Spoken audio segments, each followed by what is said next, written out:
미국 정보당국의 용산 대통령실 도청 의혹을 두고 한국과 미국의 입장이 엇갈리고 있습니다. 대통령실은 양국 국방장관이 대통령실의 해명도 이상합니다. 해당 문건의 상당수가 위조됐다면 위조되지 않은 문건도 있다는 뜻인데, 그렇다면 도청이 실제로 있었다는 걸 인정한다는 얘기 아닙니까? 이번에 유출된 문건 가운데는 한국에서 포탄을 대량 운송한다는 상세한 내용이 일정표도 포함되어 있었습니다. 이것도 위조된 것입니까? 대통령실은 자해행위, 국익침해 행위라며 야당을 비판하지만 정작 안보마저 정쟁으로 몰아가는 것은 대통령실입니다.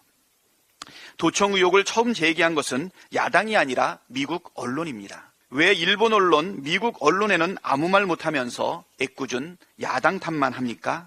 야당 탓만 한다고 해서 안보 문제가 사라지지 않습니다. 제대로 된 정부라면 야당 탓할 게 아니라 주권을 침해한 당사국에 철저한 진상 파악과 사과, 재발 방지책 약속을 요구하는 것이 마땅합니다. 대통령실은 야당 탓 그만하고 해야 할 일을 제대로 하십시오. 눈 뜨고 코 베이면서 잘못된 걸 깨닫지 못한다면 정상이 아닙니다.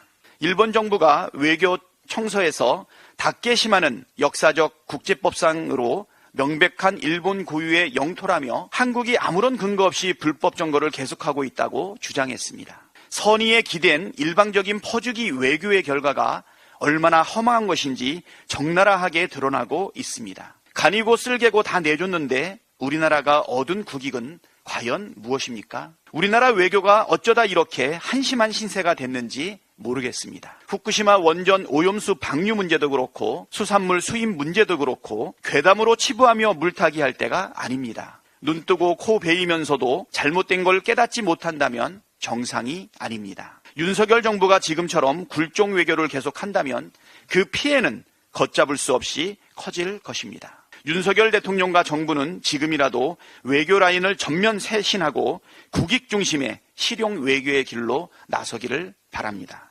서울시가 이태원 참사 합동분향소 설치와 관련해 유족 등에게 변상금 약 2,900만 원을 부과했습니다. 정말 잔인하고 비정한 행정입니다. 시민의 생명과 안전을 책임지는 서울특별시장으로서 무한한 책임을 느끼며 깊은 사과의 말씀을 드린다던 오세훈 시장은 어디 갔습니까?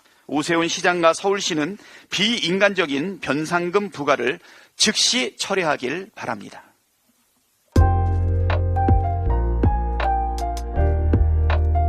구독과 좋아요는 봄의 뉴스에게 큰 힘이 됩니다.